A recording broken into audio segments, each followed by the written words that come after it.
So I want to answer the question, why Donald Trump is dealing with the 14th Amendment.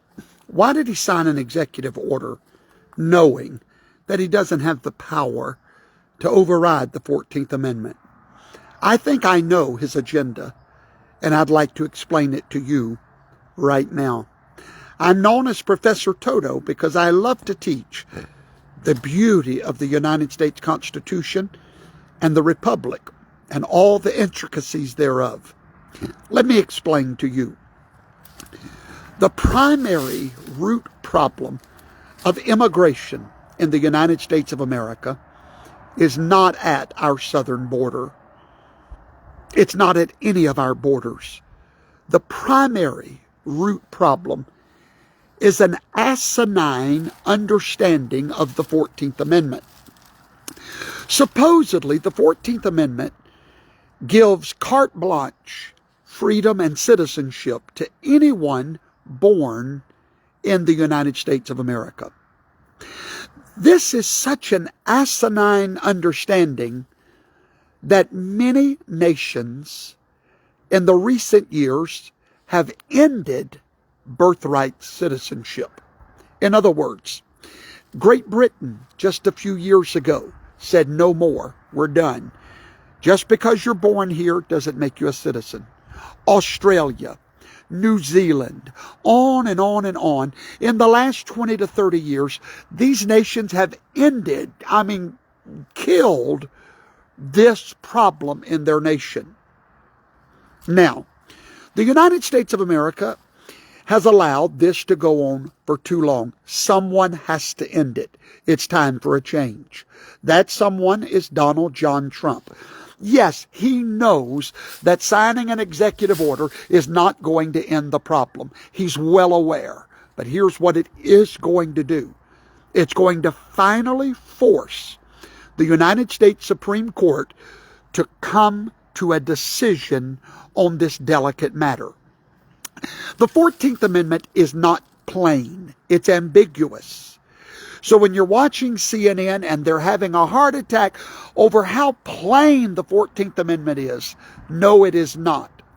The reason that it's not is because of one line, subject to the jurisdiction thereof. That one clause makes the 14th Amendment ambiguous. What does ambiguous mean? Confusing, unless you know the context. It's just like the Word of God. The Word of God can be confusing unless you know the context and the times that it was written. So let's go back to the time that the 14th Amendment was written, and I'm about to educate you so that you can educate your liberal friends. The name that you need to remember is Dred Scott. Dred Scott was a slave. He was from the slave state of Missouri, where slavery was legal. Well, his master brought him to Illinois, and then they went to Wisconsin. Both states were free states, and he got his freedom in those states. Well, eventually his master moved back to Missouri, and all of a sudden this free man is a slave all over again. So what does he do? He files a lawsuit called Dred Scott versus Sanford. In that decision, the Supreme Court said Dred Scott did not have the right to bring the lawsuit. They didn't say that his merits were bad, but he was not a citizen of the United States. Why? Because slaves were property of the United States. They were under or subject to the jurisdiction of the United States, but they were not citizens. So this caused such an upheaval in our nation that suddenly the 14th Amendment was created in response to that travesty of justice.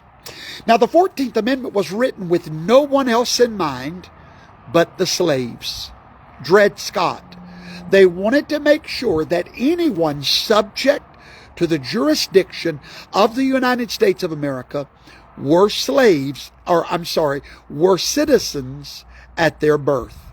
Voila, the 14th Amendment.